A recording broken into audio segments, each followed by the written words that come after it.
개혁 이후로는 활이 사라집니다. 왜냐하면 활 대신에 그 자리를 맡긴 게 뭐예요? 조총입니다.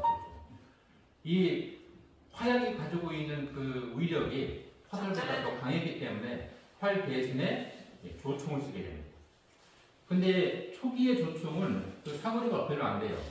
한 6, 70m 사거리가. 근데 우리 활은 사거리가 기본이 그 당시만 해도 129였습니다. 150m.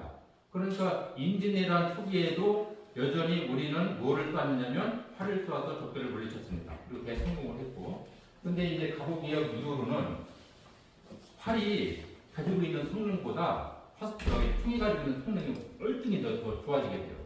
그래서 무국가 체계에서 중요시 여겼던 활이 자리를 총구가 대신하게 됩니다. 그래서 활이 딱 사라져요.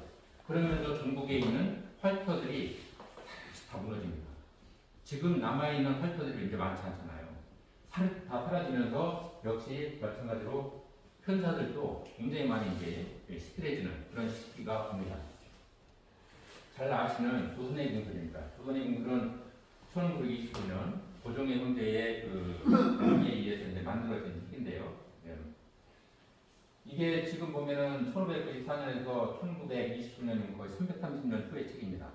이 책에 보시면 내용 중에 여러 가지 내용이 있는데 그 중에 편사의 유교라고 해서 편사에 관련된 모든 내용들이 굉장히 자세하게 기록이 되어 있어요. 300년 이후에 기록된 책입니다. 아직까지도 그 당시에 편사가 굉장히 성행했다라고 하는 것을 우리가 알 수 있는 그런 책입니다. 이게 이제 편사에 관련된 그 이 기록들이 지금 우리 인천 편사에서 진행하는 내용들과는 약간 차이가 있습니다. 왜냐하면 이거는 그 당시 이제 서울 편사, 서울 지역을 중심으로 진행됐던 편사를 중심으로 기록됐던 거기 때문에 서울의 편사와 우리 편사가 가지고 있는 특징이 약간 더 다르거든요. 그런 것도 이제 설명하는 거 조금씩 이제 설명을 드릴 텐데, 어쨌든 간에 편사에 관련된 최초의 기록이면서 완벽한 기록이다라고 하는 겁니다. 다음 이어서 그러면 인천 전통편사가 좀 유일하게 인천만 편사가 이제 진행이 되고 있는데 어떤 특징이 있고 그리고 그 가치는 무엇인가라고 하는 겁니다. 그냥 편사 하면은 우리 인천 사람들은 너무나 익숙해서 잘 알고 계시지만 오히려 또 그 반대적인 경우도 있어요. 너무 그냥 흔하게 우리가 생각하고 있기 때문에 외부에서 생각하고 있는 편사와는 또 다릅니다. 외부인들이 우리 인천 편사를 올 때는요 굉장히 대단한 거로 보고 있거든요. 근데 오히려 우리 내부에서는 인천 편사? 그 하면 좀 부정적으로 안 보는 분들도 계시고 이제 그런 경향이 약간 있는데, 자, 나라를 지키기 위해서 활을 백성들한테 내놨고 그 활로 인해서 편사가 집착을 했고 그 활을 통해서 나라를 지키고자 했던 호국 정신이 이 안에 들어있습니다. 편사에는. 그리고 우리 인천에서는 뭐냐면 편사를 치르기 위해서는 보통 이제 3월달, 4월달, 5월달 춘공기에 이제 진행이 됩니다. 그 전에 이제 겨울철에 농한기에 어떻게 할까 논의를 진행하다가 이제 본격적으로 3월달, 4월달, 5월달 이렇게 진행이 됩니다. 인천 편사는 양대령 왔다 갔다 번갈아 가는 양대령 투편사죠. 그래서 춘궁기잖아요. 그래서 온 편사가 진행이 된다 그러면 온 고은 안양에서 가서 음식을 같이 만들고 준비 과정부터 다 같이 나눠 먹으면서 같이 백성들과 융화하면서 어우러지는 그런 하나의 공동체를 만들어냅니다. 그래서 주위 사람들한테 베푸는 어떤 애니 음식 이런 것들이 인천 편사의 또 특징이라고 할 수 있습니다. 서울 특편사는 이런 게 없어요. 서울 특편사는 5개의 점들이 만납니다. 그래서 군막을 다 쳐놔요. 이렇게 5개의 점에서. 여러분들이 이제 단체전 나가면 5명 멤버가 나가잖아요. 그 5명이라고 하는 오라고 하는 숫자는 거기에서 유래가 된 겁니다. 그래서 군막에서 말 그대로 이기기 위한 전쟁 싸움이에요. 서울 특편사는. 근데 인천은 그것보다는 침묵과 우위를 가지는 그런 쪽으로 약간 이제 변화가 일어납니다. 그리고 같이 모여서 그동안 이제 갈등이 있었던 어떤 그런 것들을 해소하고 다 함께 화합을 이뤄내는 큰 하나의 대동의 장이 바로 편사의 자리다라고 합니다. 그리고 서울 특편사와는 다르게 양정간의 특편사라고 하는 거 없고요. 그리고 인천이 시도단위 중에서는 제일 횟수가 많은 건 아시죠? 지금 이제 10개에서 11개가 되는데 인천의 활터가 왜 많을까요? 인천의 활터가 한양이 있어서 그렇습니다. 한양을 강화하기 위한 전초 기지가 인천입니다. 그래서 조선대도 혈토가 제일 많이 생겨난 곳이 거의 해안 지역 쪽이고, 지금도 여기 남아있는 게 그쪽으로 많이 남아있죠. 해안 지역 쪽으로 이렇게 많이 남아있습니다. 특히 이제 이런 청룡정뿐만 아니라 청룡정도 굉장히 오래된 정이에요. 이게 저것이 처음 이방원 때부터 이게 만들어진 정이거든요. 태종 이방원이 국토를 방어하기 위해서 특별히 신경 쓴 게 뭐냐면 연무청이라는 것을 신설합니다. 그 연무청 산하에 만든 활터가 바로 뭐냐면 연무정이에요. 그래서 그 내륙의 중심에 있는 서울에, 그러니까 밑에서 치고 들어오는 것을 막기 위한 이제 수원에 있는 연무정, 그 다음에 인천에 있는 연무정, 목포, 거제, 이제 강원도 쪽 이렇게 5개가 있잖아요. 다 비슷한 역사를 갖습니다. 600년 이상이 되는 그런 전통적인 활터라고 볼 수 있는데요. 인천이 제일 많은 활터가 있는 것은 서울을 방어하기 위해서다. 그래서 인천 사람들이 활을 잘 쏩니다. 굉장히 잘 써요. 역대 기록들을 보시면 인천에서 가지고 있는 1위 기록 이런 것들이 굉장히 많죠. 그래도 이제 김현원 씨나 그 다음에 연무정의 안석홍 씨나 또는 이제 신재관 씨나 이러한 대단한 명공들을 배출해내는 것이 바로 인천입니다. 자, 그리고 시흥, 소래, 부천, 김포 일제의 편사가 굉장히 많이 이제 성행이 되는데요. 그 중에서도 역시 편사의 중심은 인천이었다라고 하는 겁니다. 그럼 왜 인천만 이렇게 편사가 성행을 했느냐? 편장에 대한 의식이 달랐어요.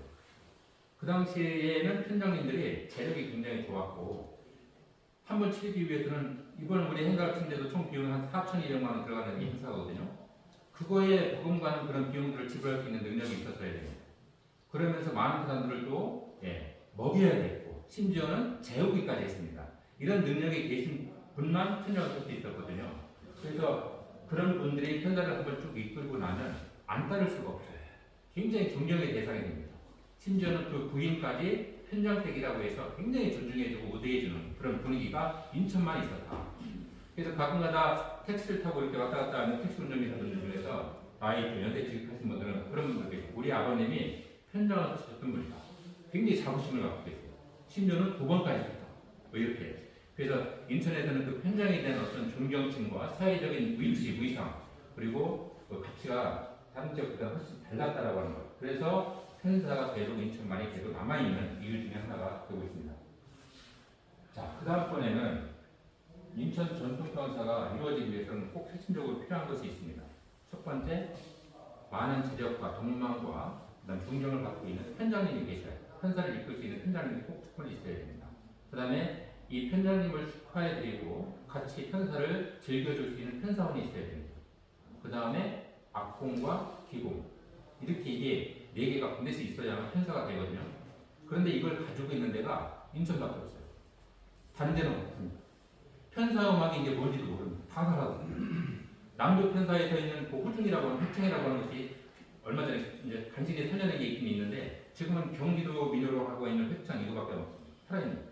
그것도 유일하게 인천만 가지고 있는 거예요. 예. 자, 그리고 이제 역대 편사 시찰이라고 하는 것이 있는데, 이걸 보시면 그 연물정에 걸려있는 편액입니다. 여기에 보면 100년간의 그동안 80여 명의 편장님들의 기록들이 다 남아있습니다.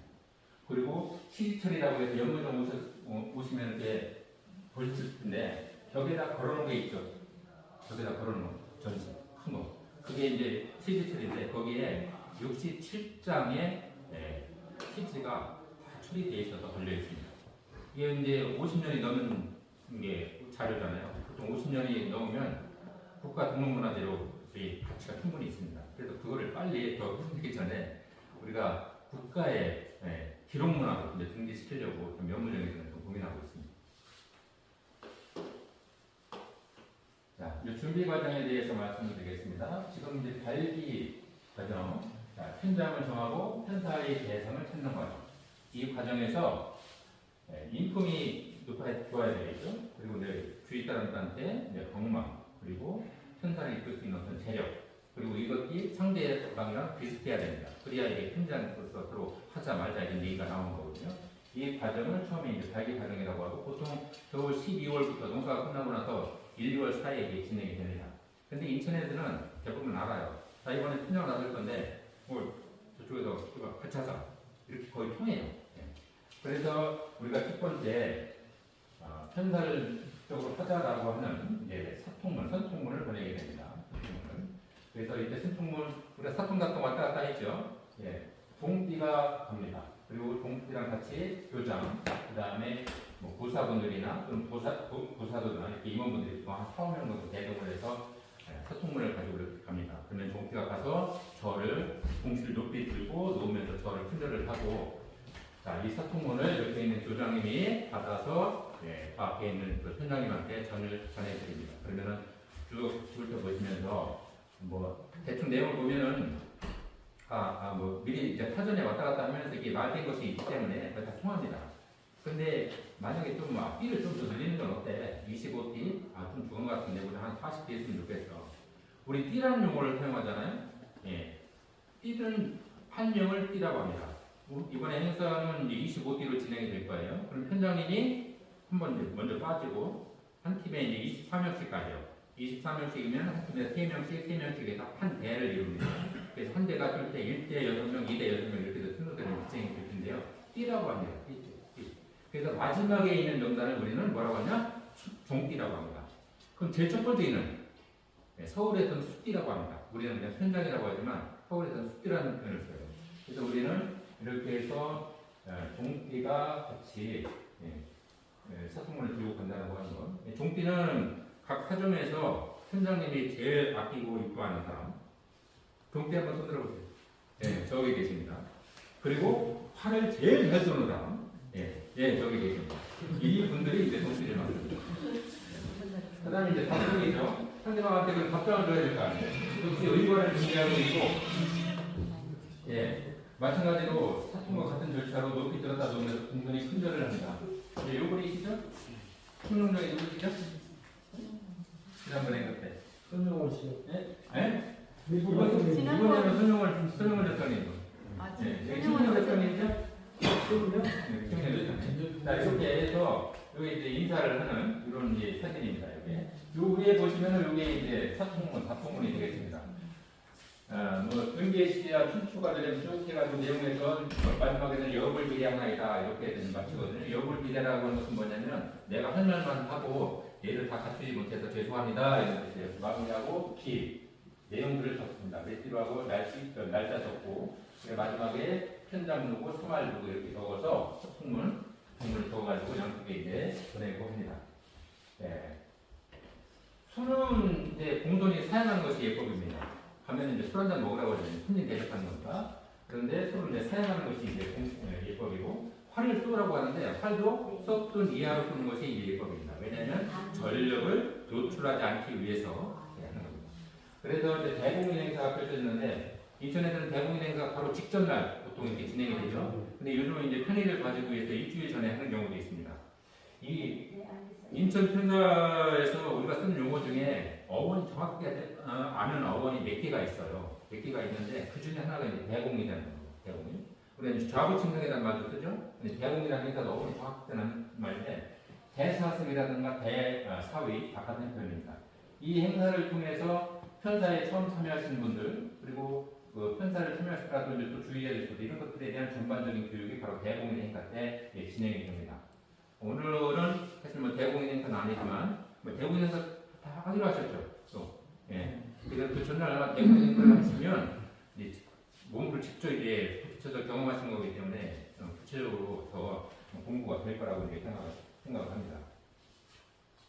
그 다음에 이제 진행 과정에 대해서 말씀을 드리겠습니다. 진행 과정은 첫 번째 보사를 간단하게 지납니다. 그래서 이번 편사가 좀 무탈하게 탈 없이 잘 편사해줬으면 좋겠다. 그리고 편사 위에 정의에 좀 발전할 수 있는 그런 계기가 됐으면 좋겠다라고 보사를 지내고요. 그리고 토지식을 합니다. 이제 제문을 써가지고 뭐 유대차에서 쭉 나중에 상향해서 이제 이룰 겁니다. 그럼 둘둘 말아서 태우는 절차를 토지식이라고 하고요. 그리고 유교예법의 최고 전례법인 사업회를 올리게 됩니다. 이게 보사에서 진행될 내용이고요. 그 다음에 두 번째 빌맞이를 합니다. 이번에 전세버스 뜨기로 하셨죠? 그럼 청룡역에서 여기서 이제 사원분들이 대기를 하고 계실 거 아니에요. 그럼 전세버스가 이쪽 쪽에서 쭉 와서 대기를 하고 있을 겁니다. 그러면 청룡역팀이 쭉 가고 상대팀도 쭉 오죠. 제일 먼저 누가 나섰냐면 대기가 나섭니다. 대기가 나서서 대기를 쭉 들고 가요. 그리고 그 다음으로 누가 드냐면 편장님이 드시면 됩니다. 편장님이 바로 편장님 끝에 서시는 게 아니고 제일 앞에 서셔야 돼요. 그리고 기공들과 악공들이 같이 따르고 편사원들이 쭉 늘어서면 됩니다. 그러면 서로 어긋나면서 이렇게 해보셨죠? 인사도 하고 악수도 하고 이렇게 하시면 됩니다. 그러면서 대기가 그렇게 합쳐집니다. 네. 대기가 합쳐지면서 대기가 합쳐지는 과정은 뭐냐면 대화합을 의미하는 겁니다. 인천편사의 특징이죠. 그래서 이제 본정에 들어와서 동편, 서편이 있을 거 아니에요. 그럼 동편에 이쪽에 편장님, 서편에 편장님이 계시면 그 앞으로 사원분들이 정렬을 해주시면 됩니다. 양쪽으로 이렇게. 네. 그렇게 해서 이제 상대편 맞이해서 정 앞에 이제 정렬이 된다라고 하는 거예요. 그리고 바로 대사식이 들어갑니다. 시작을 날리는 간단한 인사를 하는 자리인데요. 양편의 편장님과 사도님 부문단만 배석합니다. 나중에 11시쯤 하는 개회식하고는 달라요. 우리가 개회식은 원래는 없는 건데 편사에서 기관장들이 우리가 돈을 받고 기관장들을 우리가 초청하고 그렇기 때문에 어쩔 수 없이 그 사람들을 소개시키고 인사를 하기 위해서 하는 것이 개회식입니다. 그래서 이제 개회식은 대사식이랑 다르다고 하는 거예요. 이때는 각종 총무님들께서 자리를 한쪽에 한 10자리 정도만 이렇게 배치를 해주시면 될 것 같아요. 양쪽으로 10자리 정도만. 그래서 간단하게 사회를 이제 보고 진행을 하는데 사회는 누가 보느냐? 각종의 총무님들이 보실 겁니다. 제가 식수는 다 정리를 해드릴게요. 그래서 편장님의 환영사, 그리고 상대편의 답사, 그리고 양정간의 상견례, 마주를 보면서 상견례를 하고 그리고 이제 끝납니다. 그게 이제 개사식이고요. 이것이 끝나면 좌부침상입니다. 아침상이에요, 아침상. 이른 아침부터 이제 오느냐고 정말 고생도 많았다. 고생을 많았습니다. 그리고 식사도 못 하셨을 텐데 같이 식사를 다 같이 합니다, 편사원들이. 근데 이번에는 우리가 생략할 거예요. 그래서 식사는 어떻게 하냐면 그전에 이제 국무하듯이 거의 밑에다가 좀 간단하게 요기할 수 있는 걸 차려놓을 테니까 알아서 거기서 이제 드시면 됩니다.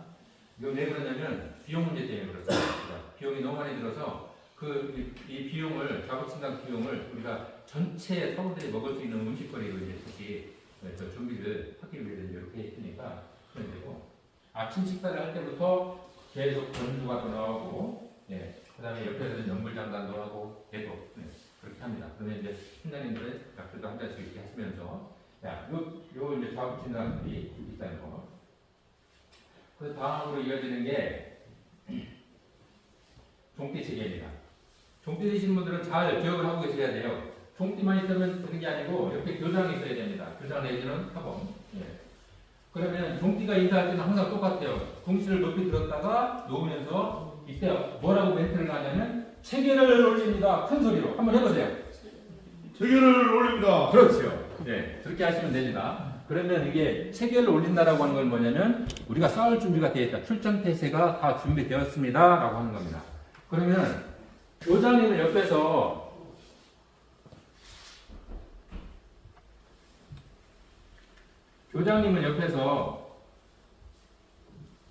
시지를 종띠에게 전달을 합니다. 옆에 이제 서 계시면 돼요.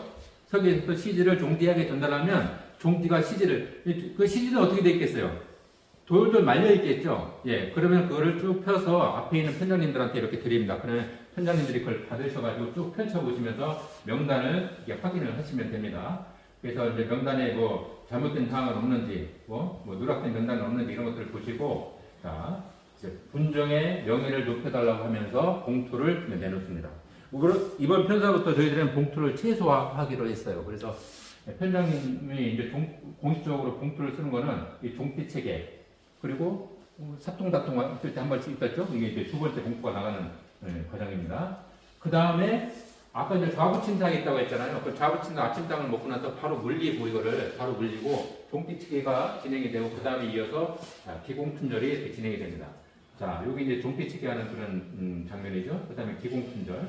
여기 보시면 여기 상이 좌부침상 상이 여기 이렇게 채워져 있죠.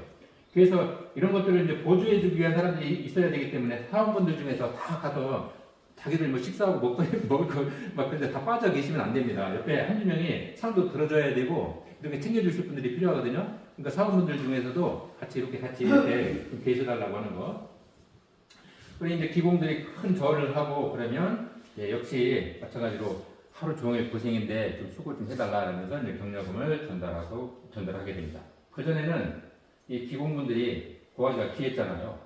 그래서 편장댁에서 옛날에는 편장님들은 뭐 양반이니까 기와집 큰 기와집에도 이제 타사가 아니니까 특식을 제공하는 경우도 있었다고 그래요. 예, 전날 밤부터 여기서 먹고 하루 푹 쉬었다가 아침에 갈 때 같이 가자 이렇게 해서 특식을 제공하는 경우도 있다고 합니다.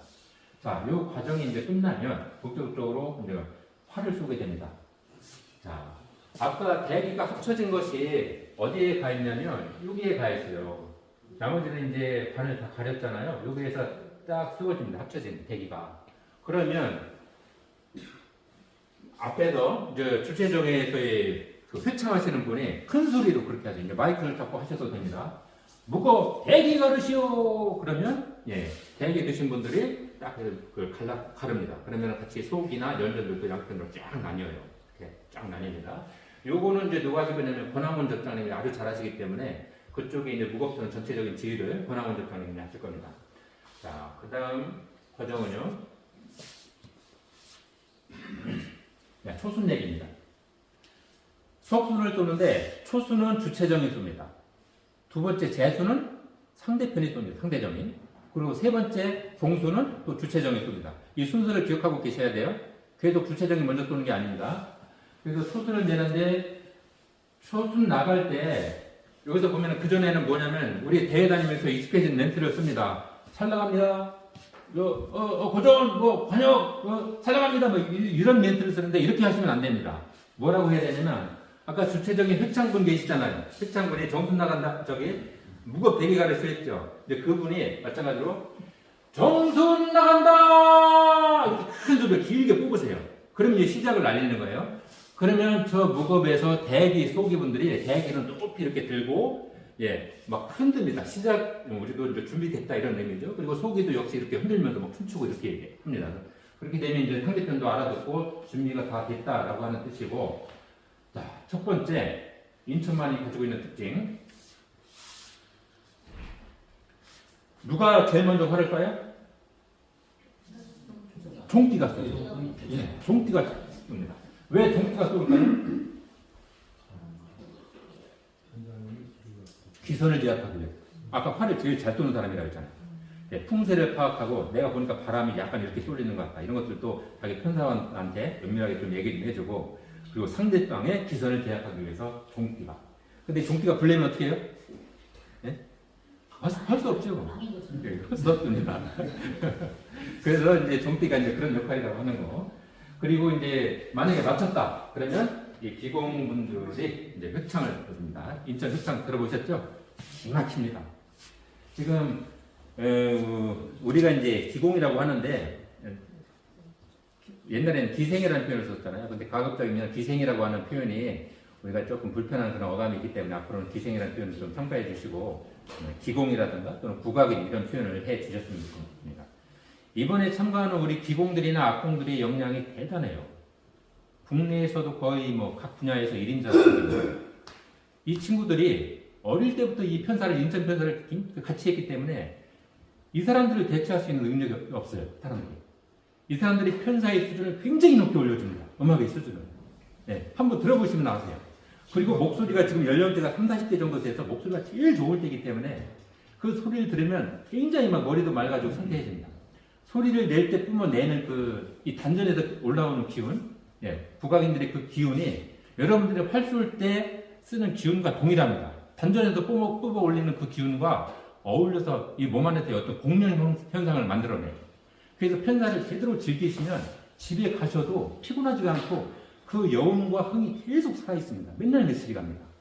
그래서 그 몸 안에서 같이 꿈틀거리는 이 기운이 우리 편사 과정에서 같이 느낄 수 있다고 하는 아주 다른 차원의 고차원의 활쏘기가 바로 편사입니다. 그러니까 여러분들이 그런 그 주역이 되시는 거예요. 이번 편사를 통해서도. 자, 그렇게 해서 이제 좀 동기가 맞추면은 이제 흡창, 기공 흡창들의 이제 목풀기도 이렇게 가능하다라고 하는 것. 그 다음에 이제 편장님이 활을 쏘시죠. 편장님이 활을 쏘실 때 또 회창분이 하셔야 될 멘트가 있습니다. 자, 우리 회창님이 잘하시는데 월차말씀 내렸소. 야, 다음 내려온 말이 있다는 뜻이에요. 양편 편장님들 시수 보시니 야, 활을 쏘겠다는 얘기입니다. 정자 말고 기자오 이렇게 멘트가 들어갑니다. 그럼 앉아있지들 말고 다들 일어나서 봐라 그런 얘기입니다. 정자 말고 기자하오 이렇게 되는데 이제 원래는 하다 보면 그냥 기라고 해야 되는데 의문을 맞추기 위해서 옛날에는 북한문 혼용체가 많았잖아요. 그래서 자자는 그냥 아들 자자로 그냥 의문을 맞추기 위해서 써놓은 글자입니다. 이게. 그래서 봉띠가 편장님이 나팔을 치는데 자 봉띠 여기 활동이 있죠. 이렇게 두 분이. 그다음에 이제 편장님들도 나시는데 편장님들은 궁시를 누구한테 주셔야 돼요? 종띠한테 주셔야 됩니다. 그럼 종띠가 궁시를 가지고 있다가 첫 번째 활을 내어드리고 양털에 활을 내어드리고 쏘실 때마다 화살을 가지고 있다가 종띠가 한 발씩 내어드립니다. 근데 어떤 편장님은 야, 씨가 1번 쏘아야 되는데 왜 3번 달주냐? 막 이러면서 중간에 그러신 분들도 계시거든요. 그러니까 혹시 번호가 잘 매겨져 있는지 보시고 1번 쌀부터 괜히 이제 또 신동 부리려고 5번 쌀부터 주고 그러시면 안 됩니다. 편장님들도 이제 잘 맞추려고 욕심이 있으시기 때문에 자 그렇게 해서 이제 주시면 되고 역시 맞추면 지화자가 붙습니다. 근데 못 맞추면 지화자가 안 붙습니다. 4시까지 못 맞췄어요. 5시가 왔잖아요. 딱 쐈는데 맞으면 다행인데 만약 못 맞췄다. 그럼 어떻게 할까요? 그래도 지화자입니다. 그래서 지화자 때라고 하고 오지를 활년 때라는 말을 씁니다. 그래서 편장님만 특별히 그날 헛이 안 맞췄는데 특례를 드리는 거예요. 맞췄다고. 그러면 이제 승자가 지화자가 막 이렇게 또 나오겠죠 이렇게. 그래서 이제 편장 활동이 끝나면 그 다음부터 1대부터 양 팀의 3명씩 이제 1대가 나오겠죠. 그래서 이제 3명씩에서 활쪽이 초순 활쪽으로 이제 됩니다. 자, 초순 활쪽일 때 양편에 3명씩 이렇게 치면 무겁에서는 누가 누군지 잘 모르겠죠. 가뜩이나 또 한복을 입었고 그러니까 뒤에서 반드시 해줘야 되는 사람이 있습니다. 신호기를 들고 자 특히 이제 3명이 쓰는데 우리가 대회 나가서 대대거리 하듯이 쓰시면 안 됩니다. 한 명 쓰고 한 명 쓰고 이렇게 쓰는 게 아니고 자 동편 3명, 서편 3명 이렇게 3명씩 쓰시는데 저쪽에서는 우리 팀이 어딘지 누군지 잘 모른단 말이에요. 그러니까 단기를 가지고 있는 사람 뒤에서 우리 팀 이렇게 3명이다라고 신호를 반드시 해주셔야 됩니다. 그런 역할을 주도적으로 하실 분들을 각 정해서 좀 정해 놓으셔야 돼요.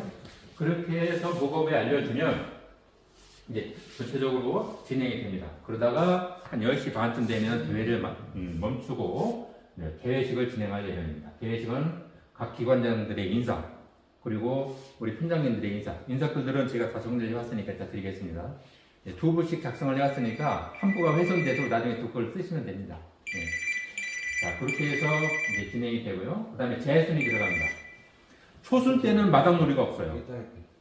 자 우리가 활 쏘고 나가서 이제 막 같이 어울리고 마당놀이를 하잖아요. 이렇게 마당놀이 하는 건 재순 때부터 합니다. 재순 때부터.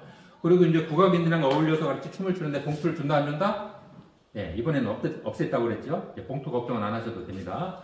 자 그래서 자 재순은 아까 상대정이 먼저 선택한다고 했죠. 초순은 주체정이 쓰고 주체정, 상대정, 주체정 이렇게 들어가는 겁니다.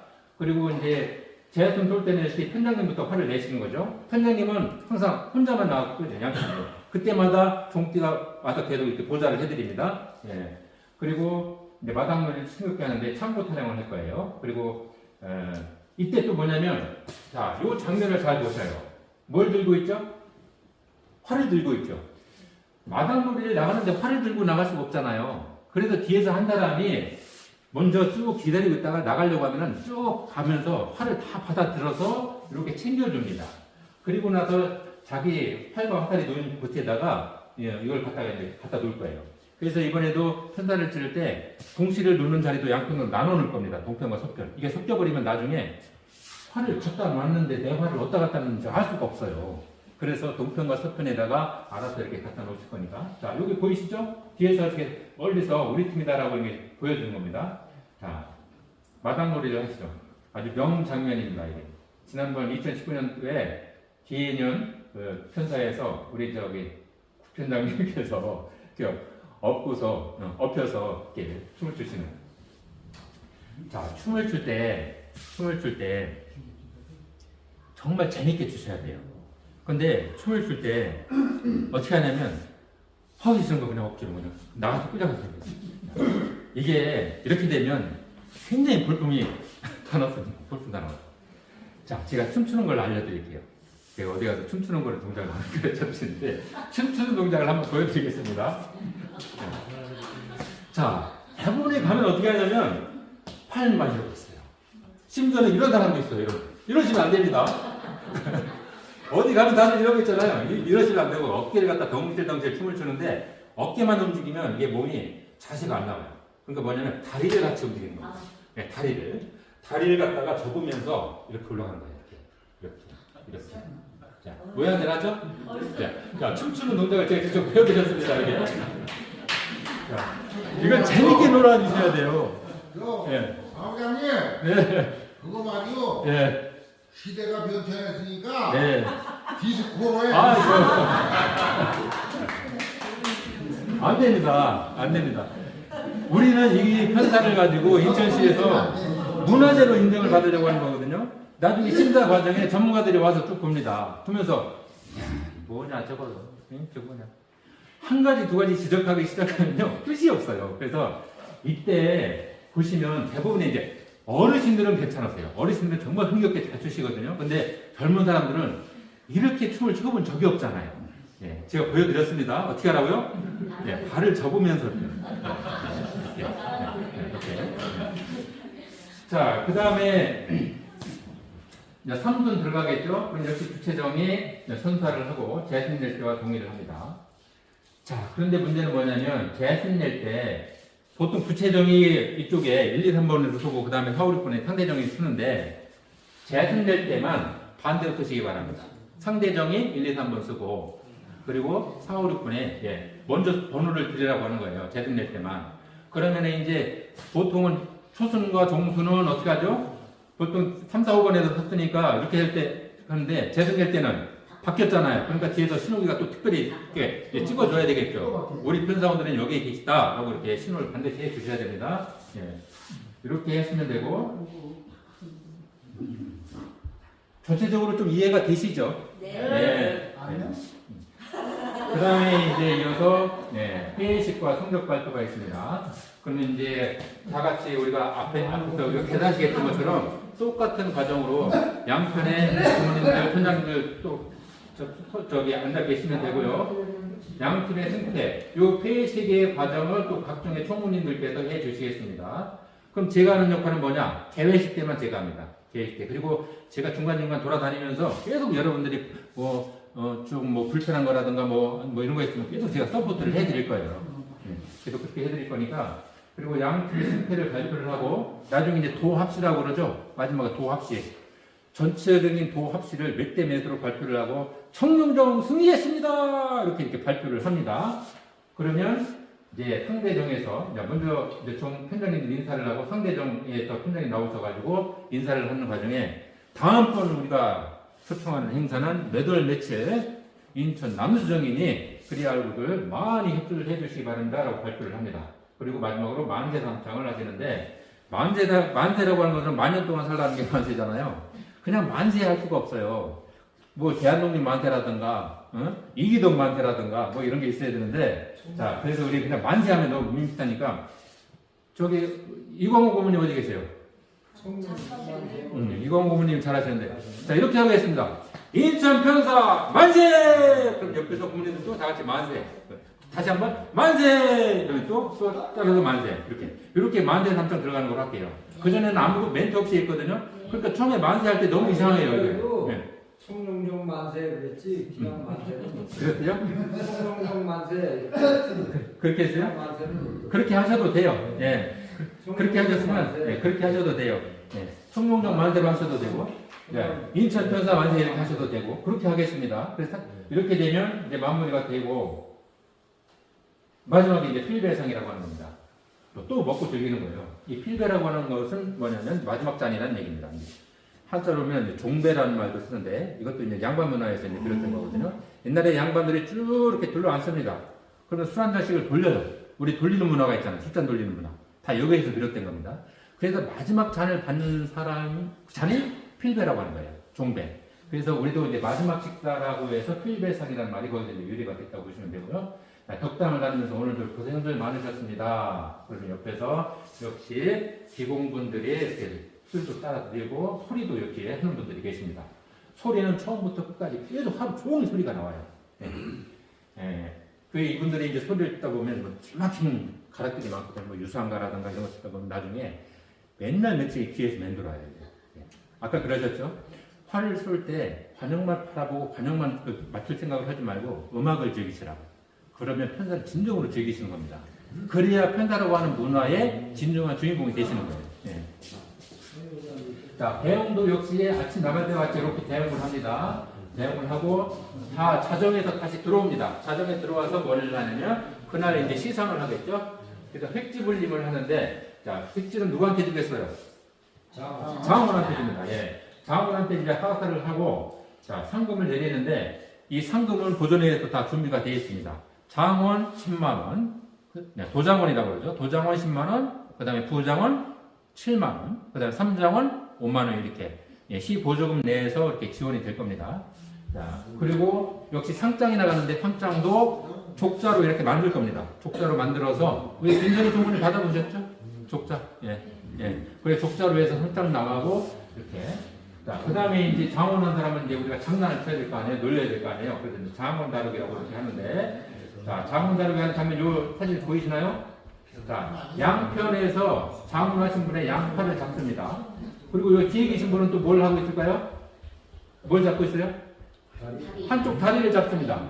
그러면 장원하신 분은 꼼짝을 못 하겠죠. 이런 상태가 되는 거예요. 이런 상태가. 그러면 옆에서 꽹과리나 북을 막 치면서 앞으로 찌 그럽니다. 앞으로 찌 그러면 막 끌려가면서 지지지지 끌려가면서 이렇게 가는 거예요. 그러면 이 앞에서 또 누가 여기서 진행하시는 분이 올라가라 이겁니다. 그러면 또 뒤에 꽹과리나 북 치면서 뒤로 막 쨍쨍쨍쨍 하면서 뒤로 이 과정을 한 차례 합니다. 그리고 뚜껑댕이 칠 요거를 반드시 좀 준비를 해주세요. 지난번 편사 때는 우리 박명훈 회장님 이거 하셨죠? 네? 박명훈 절단께서. 네. 그래서 뚜껑댕이 칠을 얼굴에다가 안경도 그리고 수염도 그리고 이렇게 해서 장난을 치고 이렇게 하면 됩니다.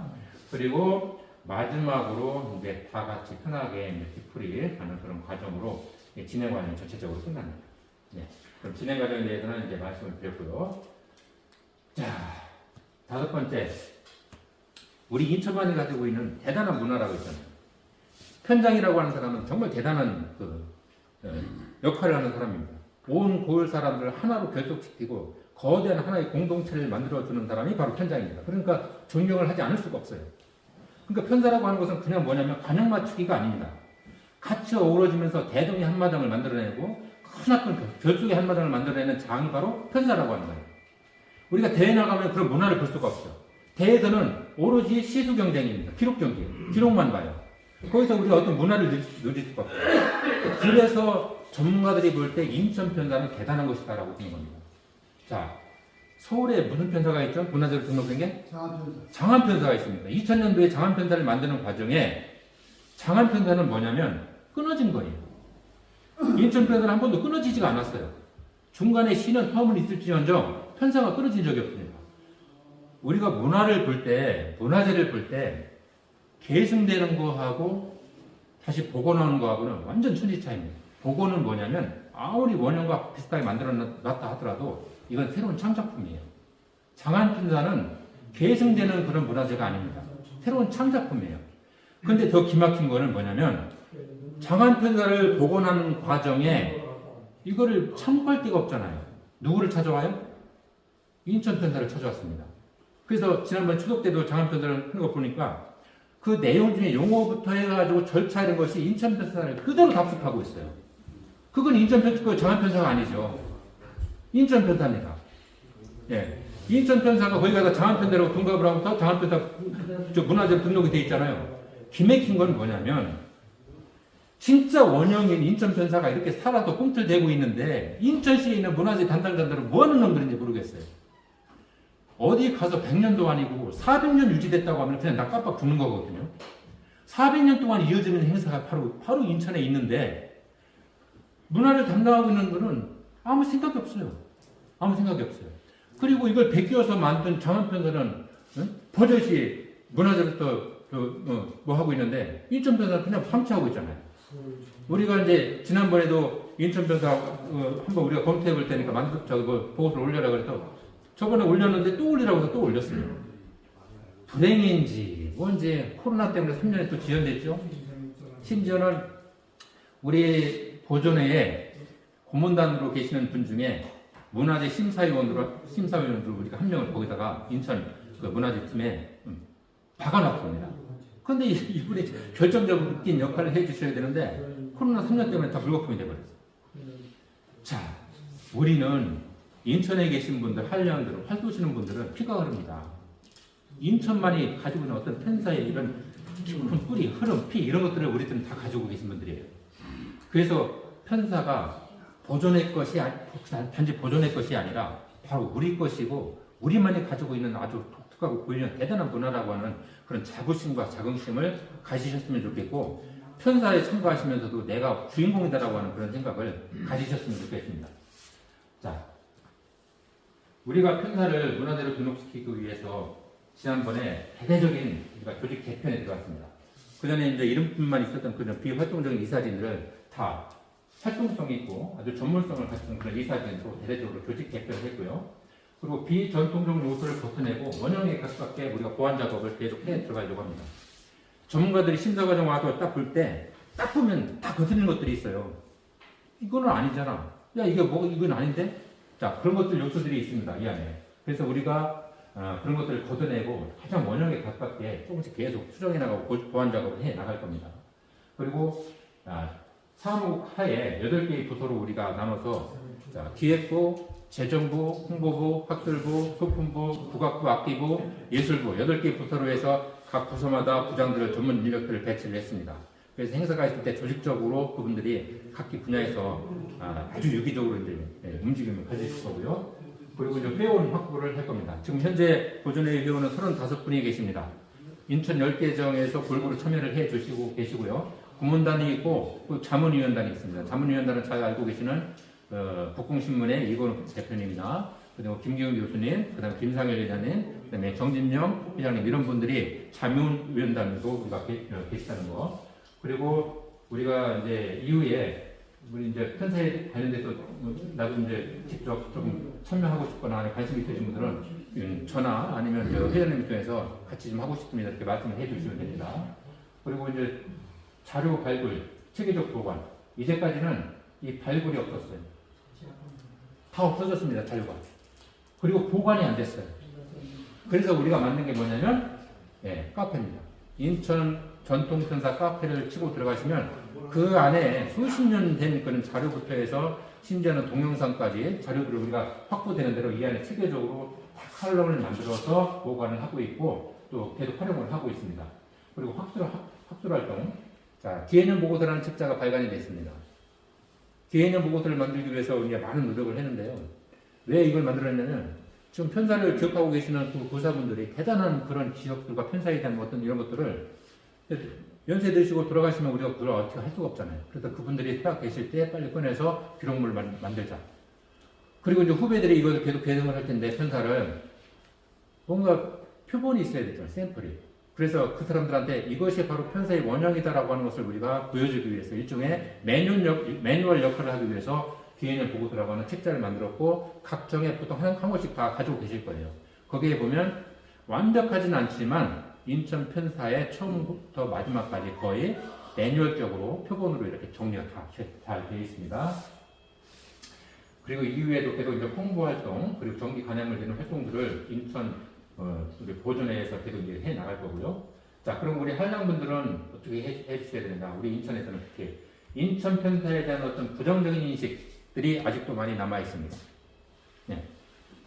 구사분들보다는 요새 신세대. 야, 요즘 세대가 어떤데 뭐 귀생노름이냐. 자, 이런 말을 들을 때 아주 기가 막히더라고요. 우리 저 계양구의 사무국장 있잖아요. 계양구 저기 우리 지역의 사무국장. 야, 니네 편사 그 뭐 기생노름 하는데 요즘 그게 세상에 어때 기생노름? 문화적인 어떤 시각을 전혀 안 갖고 있는 거예요. 무조건 활붕도라고 하는 표현으로 뭐를 보는 스포츠를 보는 거예요. 이 스포츠라고 하는 시각으로만 보니까 이 안에 담겨있는 어떤 문화적인 측면, 사회 역사적인 측면 이런 것들을 싹 걷어내고 앙상하게 남은 스포츠의 관점으로만 보다 보니까 야, 팔도에서 왜 술 먹냐? 이런 말들까지 나오는 거예요. 팔도에서 다른 탁구나 다른 종목들이랑 똑같이 취급하는 거죠. 자, 이 사람들한테 우리가 문화를 얘기하고 획창, 기공들 얘기하면 기겁을 합니다. 그러니까 시대가 흐르는데 젊은 사람들도 이런 생각을 하시는 분들이 굉장히 많아요. 야, 편사하면 기생들이랑 노는 거 아니야? 굉장히 폄하시키는 거죠. 아까 그랬잖아요. 우리만이 가지고 있는 우리가 정말로 대단히 자긍심을 가지고 보존 유지 계속 발전해야 되는 문화 상품인데 문화재인데 이걸 우리 스스로 폄하하고 있다고. 그렇게 하시면 안 됩니다. 그럼 인식의 변화가 좀 가장 절실하고요. 그리고 편장님에 대한 존경. 예, 필요합니다. 옛날에는요, 편장을 안 서면 뭐를 못했어요? 사도를 못했죠. 애사도라고 했습니다. 사도는 사도인데 넌 아직 애야. 어른이 아니란 얘기예요. 진정한 화태에서 어른이 되는 과정이 바로 편장을 서는 겁니다. 그래서 인천만이 편장에 대한 어떤 존중감이나 이런 것들이 대단했던 거고 편장이 가지고 있는 울상이 대단했던 거예요. 이번에 이덕 회장님이 자, 이 청룡정의 편사의 또 계승의 주역이 되시는 겁니다. 그 맥을 계속 이어갖고 계신 거예요. 그래서 편장에 대한 어떤 존경 이런 것들이 남달라져야 됩니다. 지금은 편장을 안 써고 그냥 사도를 떡 해요. 그리고 나서 나중에 뭐라 이제 고문이라고 이게 예? 초대받잖아요. 옛날에는 고문이라는 말이 없었어요. 그냥 뭐라 해야 편장을 써야만 진정으로 존중을 해주고 대우를 해줬지. 지금은 편장 안 쓰고 사도하면 나중에 고문이라고 딱 해서 그래서 정이 가장 큰 어르신이 계시잖아요. 네, 분위기가 이렇게 바뀌어요. 편장에 대한 어떤 존경과 그분에 대한 의상 이런 것들을 우리가 높이 다시 해줘야 된다고 하는 것. 네. 그리고 더욱더 적극적인 우리 참여와 협조를 통해서 같이 인천 안에서의 편사가 다시 부흥하는 그런 시대가 올 수 있게끔 했으면 좋겠습니다. 그리고 마지막으로 이제 무형문화재.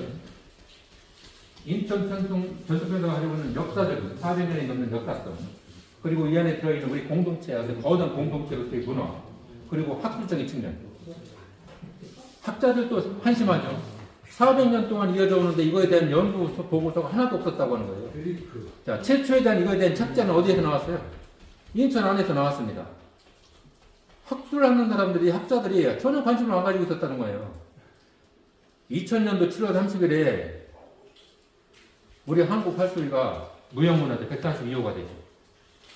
만약에 문화재청에서 이 활쏘기를 관용 맞추는 기술로만 봤다면 문화재가 됐을까요?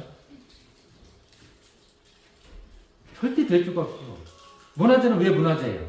그 안에 있는 어떤 백성들의 녹아있는 어떤 혼들, 어떤 공동체, 그 안에 같이 향유했던 어떤 문화, 이런 것들을 우리가 제대로 보존하고 계승해야 될 가치가 있다라고 해서 문화재로 만들어 놓은 겁니다. 우리는 활쏘기를, 나 그럼 지금 문화재 쪽 활동하고 있는 거야. 관용만 맞추면서 문화재 활동한다고? 이건 말이 안 되는 거예요. 그래서 우리 인천 전통편사가 가지고 있는 어떤 고유한 이런 특징들을 우리가 어떤 문화적 가치들을 이거 끝나나요? 그래서 다 올라가요? 예, 거기서 마무리 되긴 했는데요. 마지막에 편장님들 됐나요? 네. 자, 네. 자, 그래서 국가모양문화 인천문화재뿐만 아니고 옛날에는 그냥 바로 평가를 해서 이거 국가적인 어떤 가치가 있다고 국가문화재가 되는데 요즘 과정이 달라져서 인천에서 먼저 문화재로 등록이 되고 그걸 다시 재평가해서 국가문화재가 되고 유네스코에 올라갑니다. 우리는 지금 한국 활쏘기를 유네스코에 올리려고 지금 학자들이 슬슬 준비하고 있죠. 이 문화재로 등록된 한국의 활쏘기와 선조대회 이후에 같이 또 유지되고 있는 편사는 그 뿌리를 같이 하고 있습니다. 그래서 활쏘기 하면 우리 편사를 빼놓을 수가 없어요. 절대로. 그래서 같이 이제 유네스코까지 갈 수 있는 가능성이 충분히 있습니다. 활을 바라보는 관점에서 전통의 시각으로 볼 때는 크게 단체전과 개인전으로 볼 때 개인전은 60년대, 70년대까지 경기도 추수 후에 들판에서 통행했던 활 100일장이라는 게 있습니다. 활 100일장 기억하시는 분들 계시죠? 옛날에는 활 100일장에서 장을 보려면 송아지를 줬어요. 그게 이제 개인전 정식이고, 근데 그게 싹 사라졌죠. 활 100일장 지금 볼 수 없습니다. 말만 붙여서 100일장인데 옛날에 금수배 아니에요. 그리고 단체전으로 유일하게 지금 보존되고 있는 것이 유일하게 인천편사입니다. 우리는 이걸 잃어버릴 수가 없어요. 그러면 활쏘기의 양축은 하나는 없어졌지만 이것까지 잃어버리면 우리는 이제 문화로 우리가 바라볼 수 있는 활쏘기는 아예 없어지는 겁니다. 그래서 인천에서 이걸 반드시 지켜줘야 돼요. 네. 자, 그 이후에 저희 보존회를 통해서 문화재가 되면 우리는 편사 공연단을 만들 겁니다. 안동에 가시면 안동 하회타를 공연단이 있죠. 마찬가지입니다. 이게 국가문화재만 돼도 무덕정 밑에 보면 은율탈춤 전수관 있잖아요. 국가에서 지어줍니다. 우리도 그걸 져달라고 할 거예요. 그래서 공연단을 만들고 한국 칼이 전 세계 최고이기 때문에 외국인들 대상으로 한 대단한 한국을 대표하는 문화상품으로 우리가 만들어 나갈 겁니다. 반드시 해낼 겁니다. 네. 자, 박수 치려면 좀 제대로 해야 되겠죠. 자, 마지막입니다. 이제 주의사항입니다. 자, 비전통적인 요소를 제거를 해야 됩니다. 왜냐하면 전문가들이 보면은 지적사항들이 나와요. 그래서 비전통적인 요소를 제거를 하기 위해서 이번에 망국들을 만들었습니다. 그 다음에 국민의례. 국민의례가 언제 생겼을까요? 옛날에 일제놈들이 한국 식민을 위해서 강요한 게 있습니다. 뭐냐면 북기배례라고 했어요. 옛날에 북기배례. 일장배례 두고 절을 시켰습니다. 그리고 신사참배를 시켰죠. 그리고 또 하나 시킨 게 뭐냐면 자기들 전쟁 가던 죽은 사람들을 위해서 묵력도 아니고 묵도를 해라. 이 세 가지를 시켰습니다. 이 일제시대 때 그 문화가 군사 시절을 거치면서 더욱더 국민들한테 완전 강화돼요. 그래서 국민의례를 합니다. 어릴 적 기억나시죠? 집에 가다가 애국가 소리 들리면 어떻게 해야 돼요? 예, 애국가 소리 들었다는 걸 보면서 다들 이러고 있습니다. 저도 그랬어요. 그래서 이 국민의례라고 하는 것이 예, 비전통적인 요소다라고 해서 이번에 사실 없앨까 했는데 아직은 약간 시기상조지 않겠느냐 해서 이번만 할 거고 다음에 또 고민을 해볼 겁니다. 네, 그리고 두 번째 비전통적인 편사 용어를 사용을 전통적인 편사를 사용하자. 아까처럼 살나갑니다라든가 뭐 이런 거. 또 그 이제 같이 막 어울려서 춤을 추는데 또 그런 멘트라 빨리 봉투 줘 들어와 이런 말씀을 하시면 안 됩니다. 예, 충분히 즐기시면서 같이 문화의 주인공이 되시라는 거. 그리고 이제 근대 이후에 활동이 변화된 소품과 습관을 제거하는 거. 뭐가 있을까요? 근대 이후에 활터의 변한 습관, 사품. 정간배례가 있잖아요. 정간배례도 70년대 이후로 홍신정을 중심으로 해서 싹 퍼진 거 아니에요. 퍼져나가는 과정은 국민의례랑 똑같습니다. 그래서 정간배례, 우리 이제 활동 때 우리가 국무회라든가 다른 대회에서 정간배례 하는 거는 그냥 놔두겠습니다. 하지만 우리가 이 비전통적인 요소를 제거하지 않으면 전문가의 눈에 딱 거슬린다는 거. 그래서 편사만큼은 우리가 전통에 가깝게 원형을 보여줘야 되기 때문에 그런 정간배례를 한다거나 이런 과정은 좀 생략하도록 하겠습니다. 이해를 해주세요. 그 다음에 사대역법 중요합니다. 편사원분들이 같이 꼭 유념을 하셔야 될 건데요. 복장은 단정해야 할 것. 자, 나중에 끝날 때 한 중순쯤 되면 이게 다 풀어져 있어요. 배가 나와 있습니다. 목걸이도 다 풀어져 있고 이런 모습들을 그 다음에 활손 중에 잡담하면 돼야 안 돼요? 안 되죠. 네. 활손은 중에 잡담하지 말라는 거. 그리고 막 뒤에 막 돌아보면서 두리번 산만하게 이래요. 안 되죠. 네. 그리고 앞사람 살이 무엇까지 다 나가는 걸 보고 나서 살을 뽑아야 됩니다. 내가 딱 거공하고 있는데 앞에 사람이 벌써 자기 살 뽑고 있어요. 자, 보기 안 좋습니다. 그 다음에 기공들이 창이 끝나지도 않았는데 바로 또 살을 뚫려고 그래요. 네, 조금 즐기시면서 하시기 바랍니다. 그리고 작대순을 잘 숙지하고 계셔야 됩니다. 마이크에다 대고 야 김선이 어디 갔어? 김선이 빨리 나와라. 예? 빨리 나와. 살줘야지. 세 번 불러서 안 나오면 그냥 뭐 시킨다? 잡을 시킨다. 이런 멘트를 하지 않도록 뒤에서 작대수를 잘 보고 계시다. 다음 순서 내가 들어가야 되겠네. 이렇게 대기를 해 주시면서 되십니다. 자, 복장. 저기, 김선희 종무님, 붕대 하나만 더 가져요. 붕대. 붕대 차고 계시죠? 붕대 오신 분. 여기 차고 계신 분 이쪽으로. 예. 붕대 차고 계신 분 이쪽으로 조금. 살 하나만 주워볼게요, 살. 자, 두루마기를 착용했을 때 붕대를 어떻게 내는 건가를 제가 가르쳐 드리겠습니다. 우리는 이제 대부를 입고 나갈 때는 상관없는데, 자, 두루마기를 대부분 걸치실 거예요. 그럼 두루마기가 어떻게 되냐, 앞두고, 자, 두루마기 위에다가 붕대를 매시면 안 됩니다. 굉장히 볼품없어요. 옛날에 두루마기를 메고 우리 양반들이 활쏠 때는 그렇게 쏘지 않았습니다. 두루마기를 입었을 때는 붕대를 어디다가요? 속에다 찹니다. 자, 두루마기를 겉에다 걸쳤어요, 이렇게. 자, 우리가 살차는 방향하고 전통적인 방향은 다릅니다. 자, 요 주머니를 보시면 앞으로 보고 계세요? 앞으로 보고 계세요? 주머니가 이렇게 앞에 와야 됩니다. 이 주머니의 역할은 뭘까요? 마구리.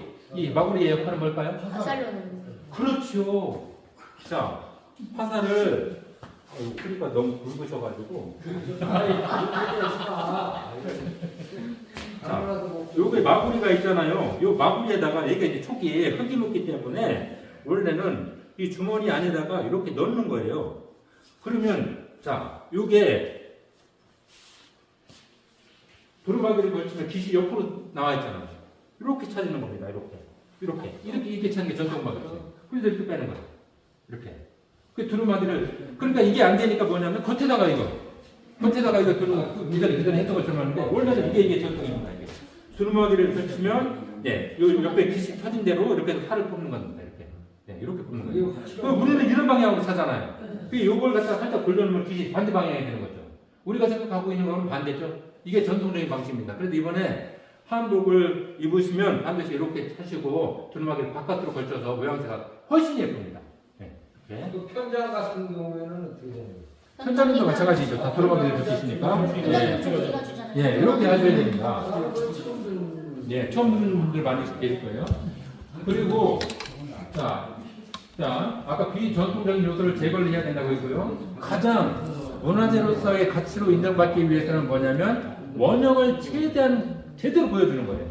그래서 우리가 연출된 복장은 안 된다고 하는 겁니다. 이번에 장안편사 보니까 장안편사가 누구한테 베꼈다고 했죠? 인천편사한테 베꼈어요. 근데 그 인천편사 할 때 우리는 어떻게 했냐면 사또복을 입었죠. 장군복을 입었죠. 지금 걔들이 그러고 있습니다. 그리고 우리는 그러면 안 됩니다. 우리가 편사할 때 사또복 입고 했나요? 옛날에? 가장 좋은 모습은 한복이 제일 좋죠. 전통적인 것들 보여줄 때 가장 좋은 거는. 우리 여기 옛날 편장 종띠 쓰셨었죠? 장군복 입으셨죠? 다 연출된 복장입니다. 안 됩니다, 이렇게.